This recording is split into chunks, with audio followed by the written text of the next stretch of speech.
What is up, YouTube? I'm Devon DaVinci, leader of the Renaissance crew, and you're watching DaVinci Reacts. Today we're going to be getting into another reaction from a channel called Casual Geographic, also known as Hood Nature. And uh, you already know the story. This is a person that tells factoids about different animals or different geographical subjects and pretty much makes TikToks out of them. Somebody has taken those TikToks and turned it into a compilation for YouTube. I don't know if it's the person that created them from the start. I think it is because the channel is Casual Geographic. I'm thinking it's the official person. So this is something I tend to look forward to. A lot of factoids. I know a lot of factoids I don't know, but either way, it's definitely something that is very informative. If you are unfamiliar with some of the subjects when it comes to geography, if you look hard enough, there is a video by this person that will teach you stuff that is new. So no matter how much you know, you will learn something. Now I look forward to seeing what this has to cover. This video is called Animals That Got the Middle Finger from Evolution. As we know, evolution isn't always the best indicator for when it comes to survival of the fittest. Sometimes it works just barely enough to allow you to survive in your current living condition. If you were to step outside of that in any possible way, you would be screwed. um, Funny enough, I'm going to mention this real quick. I'm not going to touch on the subject too much because sometimes it can be a touchy subject, but this is Devon DaVinci. I talk about these things. When it comes to religion and things like that, sometimes you hear an argument that people make like, oh, well, Earth was made perfectly for humans, or there has to be some level of intelligent design because how else do you explain how perfect the world around us fits us? And it's like, only if you look at it a certain way. I mean, the world is 70% made of water. That means that at best you can survive in 30% of it, and that's not including the harsh cold areas or the extremely hot areas, in which case you need tools and equipment to survive in. If you went over there just bare ass, you would be screwed. And if you want to get even more specific than that, if you want to talk about all of the universe, Earth makes up maybe 0.0000000000001% of that. So we can survive in 0.1% of all of existence. So it's like, yeah, the universe isn't specifically designed for us. We just happen to find the little crack that we can manage to survive in. There are many worlds out there that have tried to create intelligent life or create sentient life in some way and just flat out cannot do it because the conditions are not there. But that's my discussion about it. I'm done. So if you want to continue watching it, don't worry, I will not cover it again throughout this video. But yeah, let's go ahead and check this out. I will have a link for the original video in the description box down below for those of you that want to watch the original video without me possibly talking or pausing over it. And towards the end of the video, the last 30 seconds, I'll have an icon that pops up over here that will take you to Casual Geographic's channel. If you want to watch more of their videos, click that link. You can watch, subscribe, like, all the other good stuff. And hit this videos like button if you did enjoy it. It helps the channel with the algorithm and helps get the videos recommended to more people, which always helps build a community and stuff, which is something that I definitely enjoy. But anyway, let's go ahead and check this out. Let's get this up. Boom. Let's do this. Evolution is a name Emily.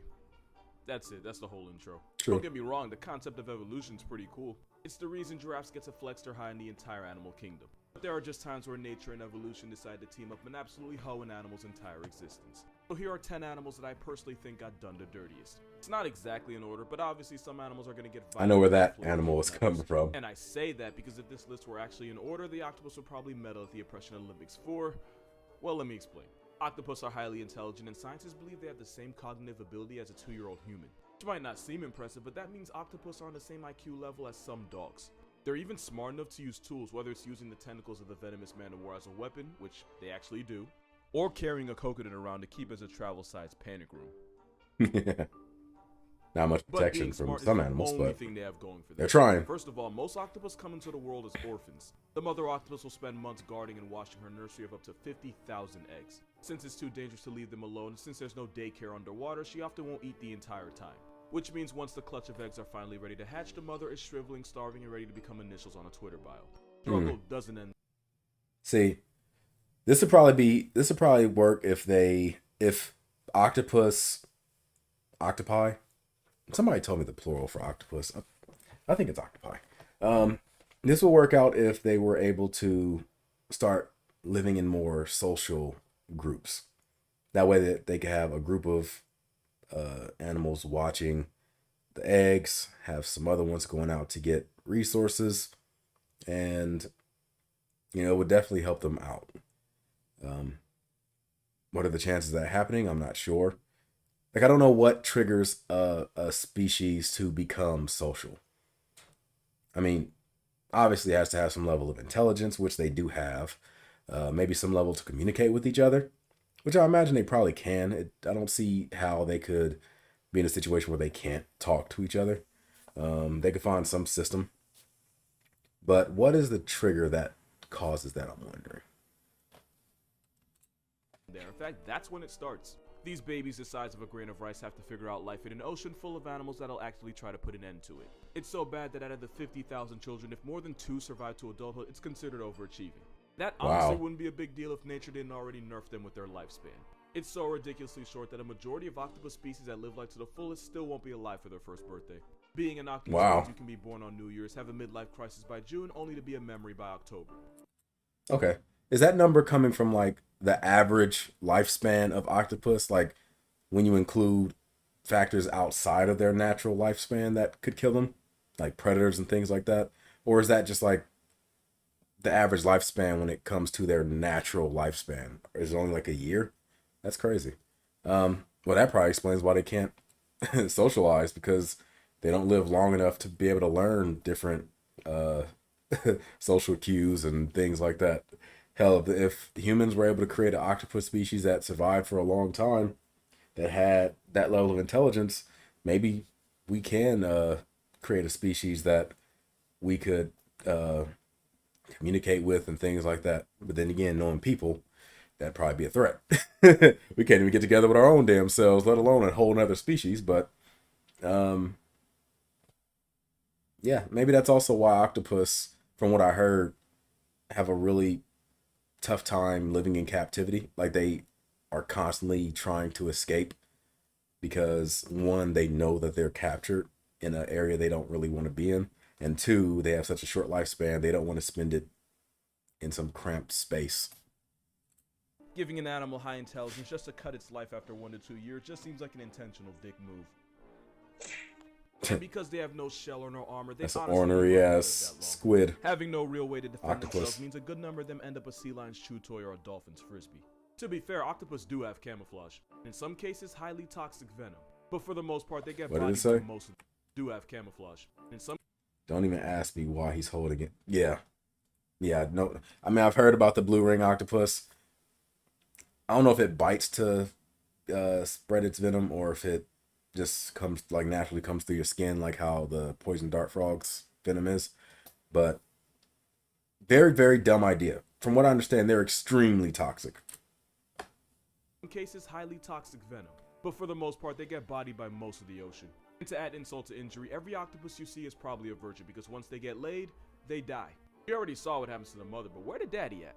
Once the male octopus mates, he basically just gives up on life. The male octopus that's catched in his V-card will swim around catatonically until he either gets torn apart by predators or dies of starvation as his body falls apart due to senescence. Not like it really matters. Must be a hell of a... Female octopus are bigger than males, and sometimes... Viewer discretion advised before I say this. That must be a hell of a post-nut clarity. You know what I'm saying? He must feel like, oh God, what did I do? I'm wondering, do all octopuses like initiate something drunk? That's why they're so catatonic, because after they're done, they're like, I cannot believe I just slept with her, and then just floating, like, what the hell did I do? Why would I do? She didn't even have any damn, what? And then just like get eaten.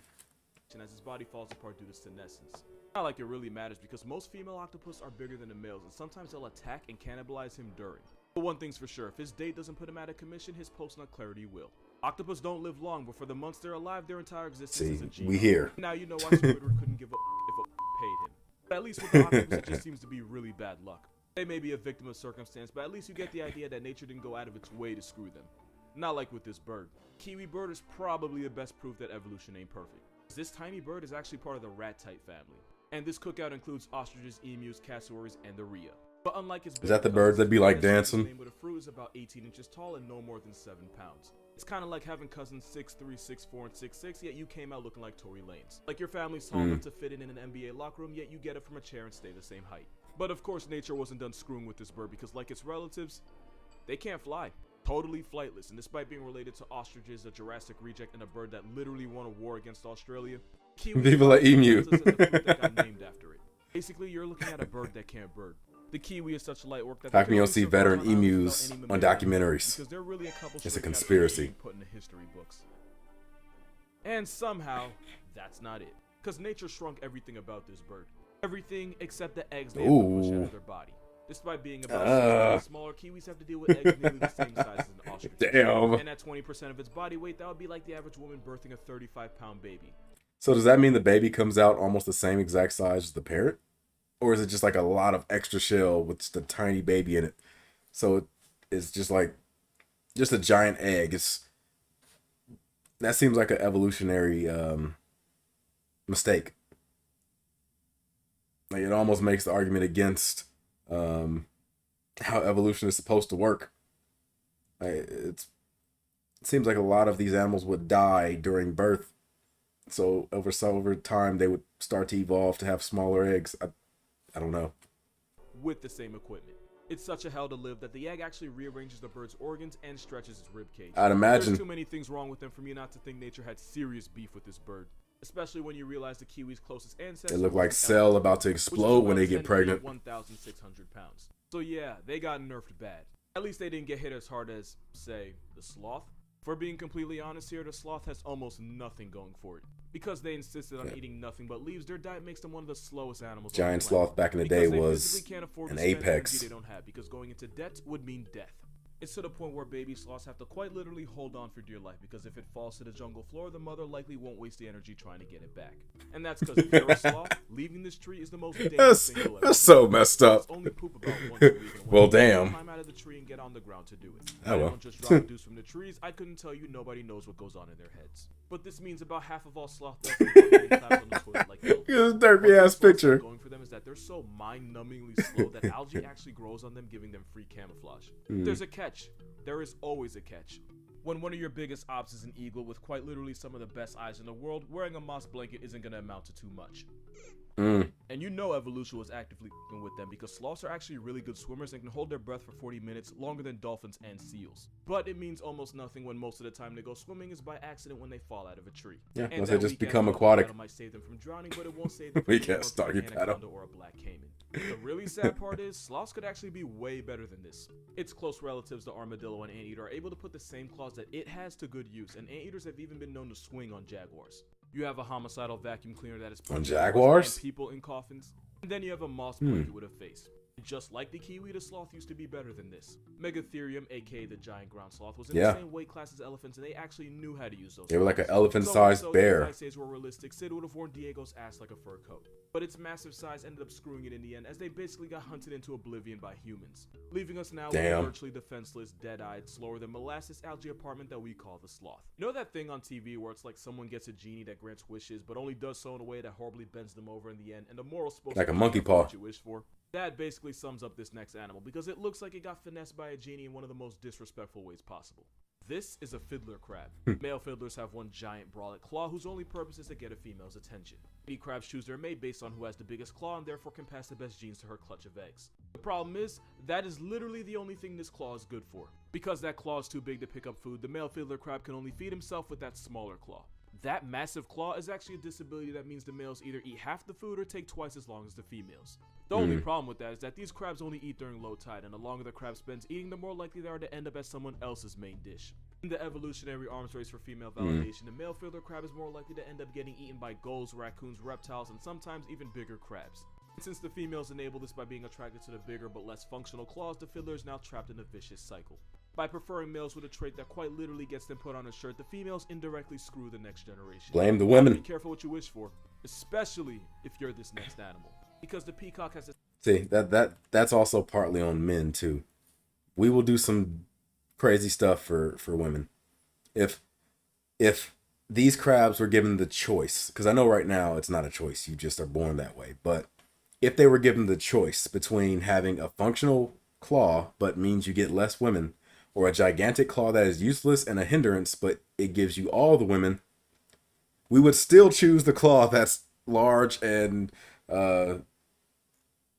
and gets in the way if it means we get more women, knowing that it's going to be something that's going to be a hindrance and could likely lead to an early death. If it means getting more girls, we would still choose it. So not only is it on the women, but we have to take some credit for this too. Gotta be careful what you wish for, especially if you're this next animal, because the peacock has the same problem on steroids. We can all agree that the peacock is the biggest flexor in the animal kingdom, and rightfully so. And just like with the crab and basically every other aspect of life, bigger is most certainly better. The more colorful and eye-catching, the better the peacock's chances at bagging a peahen. They'll even shimmy their tail feathers in a way that hypnotizes any female. They can tail watcher. feathers. But like I said, never make a deal with a genie, because the good news is a peacock showing off will always be the center of attention. Bad news is sometimes that attention comes with a 700-pound assault weapon with stripes. Yeah. Because those tail feathers are so heavy, not only can't the peacock see behind itself, even if it does see death coming, it takes them long. Yeah, that tiger screwed himself up by running too quickly. Should have snuck a little closer. In a cruel twist from fate, the peacocks that are safer from tigers are usually the ones that get less attention from females. So by having a preference, the peahens doom their future children to a fate of ultimately ending up as a tiger's toothpick. The peacock and fiddler both got handed massive L's from nature, but at least you can see the thought process behind it. Having huge claws and fancy feathers attracts females, so technically it does serve a purpose. In comparison, the Luna moth got shafted for no reason at all. To make a long story short, adult Luna moths don't have a mouth and therefore can't eat. The only thing keeping them alive is the energy they store as caterpillars, but once that runs out, so does their time. Okay, again, this seems like a case of evolution fucking up. You don't evolve to grow a mouth? How does that work? Like, in the other cases, okay, it somewhat makes sense because the females are mating with the ones with the bad traits, so that's why the bad traits keep getting passed down. But in this case, it doesn't seem like not having a mouth is considered attractive to women, unless the female moths just like the idea of men not being able to say shit. But, I mean, there's some human females that probably will go after dudes like that, but I don't think that's the case in this situation. So, why do they keep evolving without mouths? I'm curious. Maybe, I don't know, maybe they don't live long enough to pass on a descendant that has a mouth. Maybe they just don't mutate for that. Yeah, I don't know. Luna moths live for about a week, just long enough to reproduce and doom their children to the same fate of a non-consensual hunger strike. If you ask Google why the Luna moth doesn't have a mouth, it'll tell you because its only purpose is to mate, which is really nature not giving a fraction of a fuck about them. Yeah, that's cruel. Question is, what could possibly be crueler? Well, if you know what this is, you probably have the answer. This is a sea louse. It's a member of the Caligidae family of copepods, which is basically just a bunch of small crustaceans. You probably noticed that for the peacocks and the crabs, it was the guys getting the worst of it. Apparently nature believes in a weird form of equality because right now it's up for the girls. The horror show starts when a male sea louse kidnaps a much smaller female and then forcibly drags her into what I can only describe as a crustacean sex dungeon. Where he can have up to 20 other victims also trapped.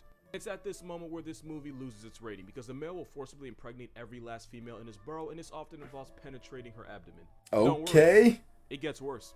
As her brood of children that she never asked for begin to grow, they decide to start eating their way out.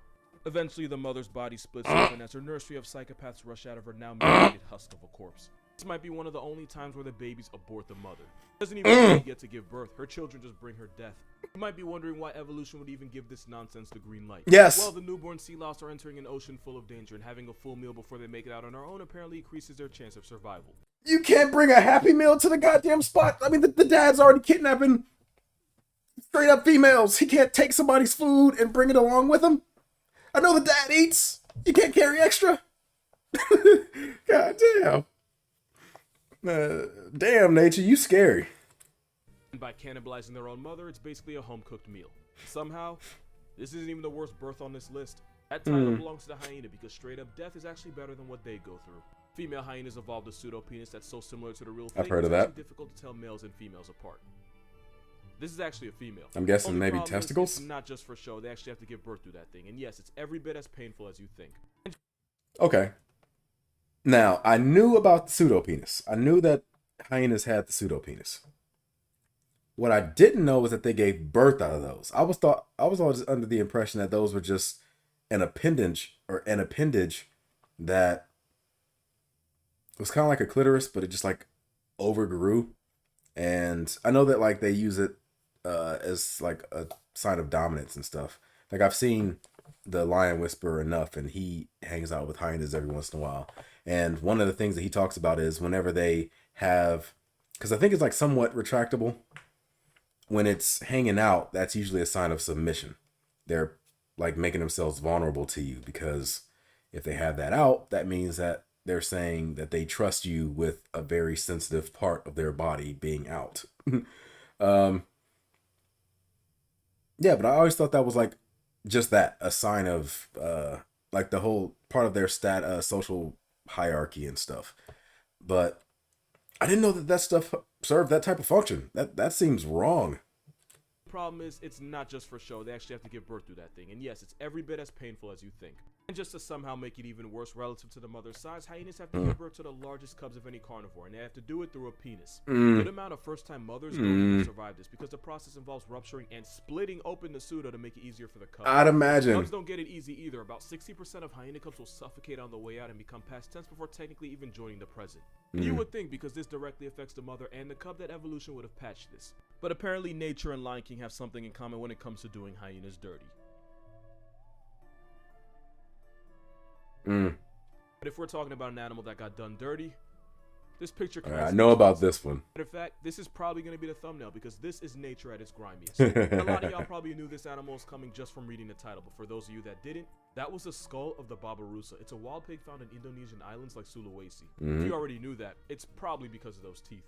Those tusks penetrate out of its snout only to do a complete 180 and head right back towards its face. If the male Babirusa can't wear down this hellish overbite, or he doesn't lose them in a fight, then the teeth will end up growing right back into his head, penetrating the skull and ultimately piercing the brain. So stop and think about that for a second.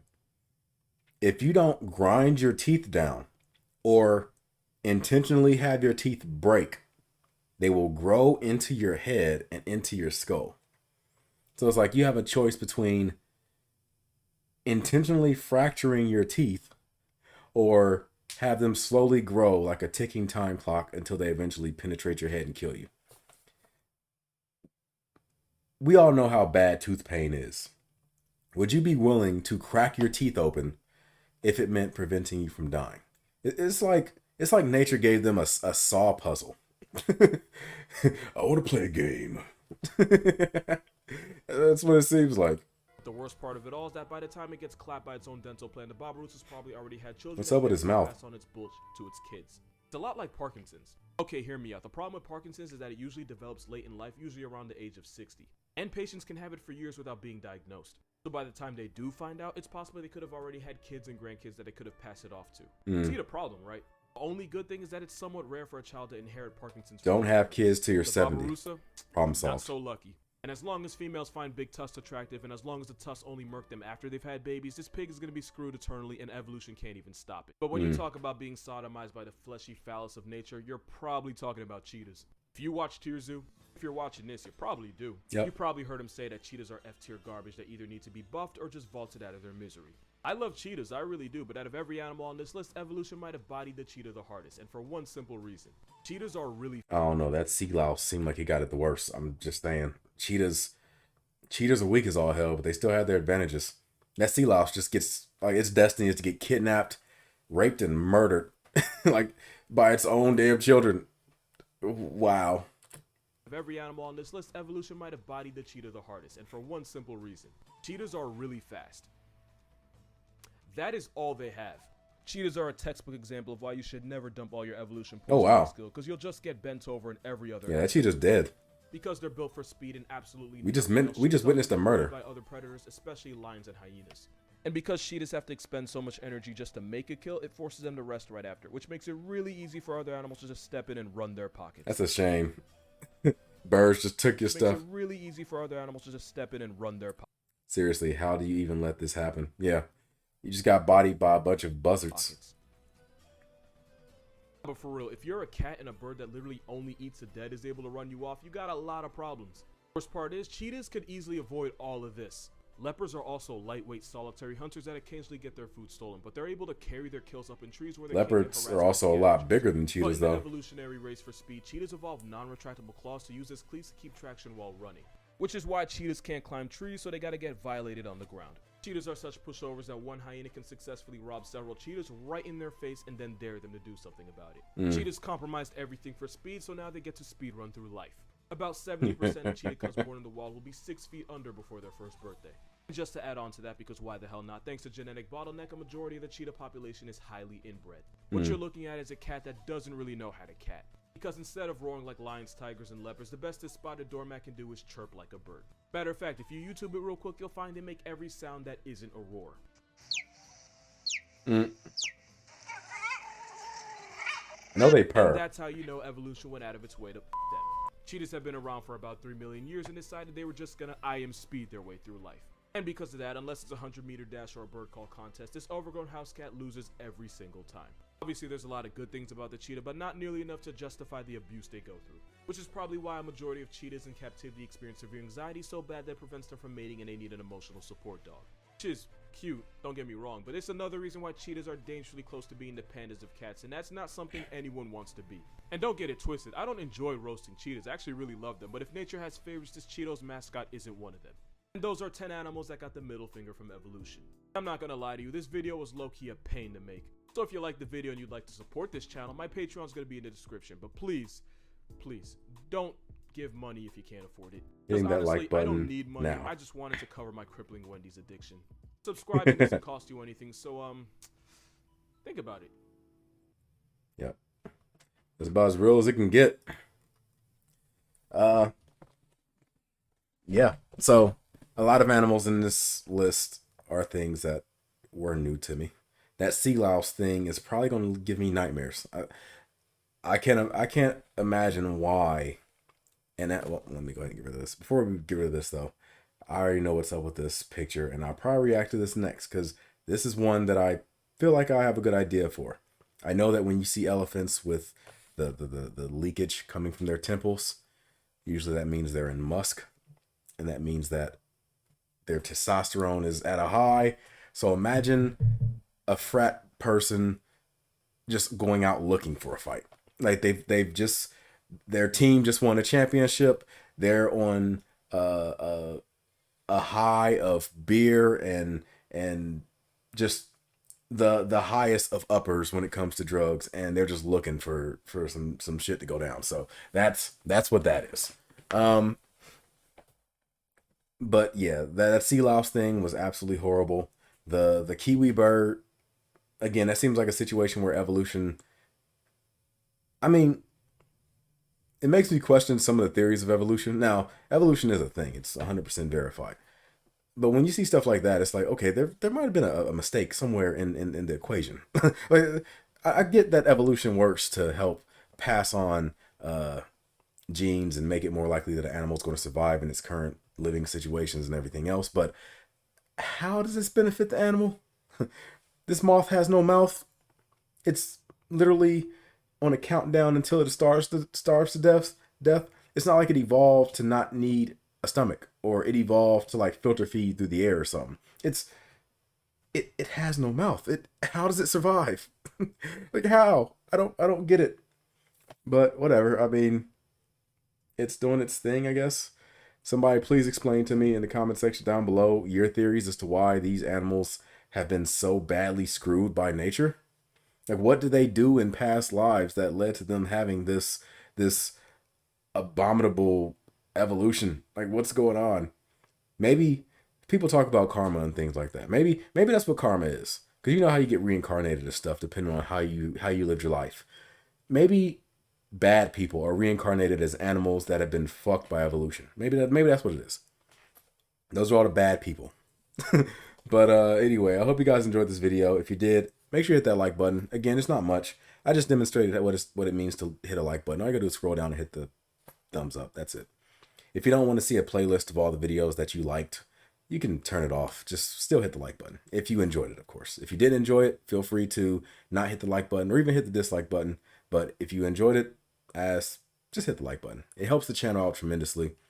If you don't want to support through Patreon, which is in the description box, or if you don't want to check out the TeePublic storefront with the exclusive t-shirts, not exclusive t-shirts, but hand-picked t-shirts, then another way you can help the channel is just to hit the like button. Anyway, I'm going to go ahead and wrap this up. I'm Devon DaVinci. Hopefully you've been enlightened. I will cover more of Casual Geographic's content in the future, so be sure to stick around for that. And until then, I'm signing out, and I look forward to seeing you guys on a future video. Peace.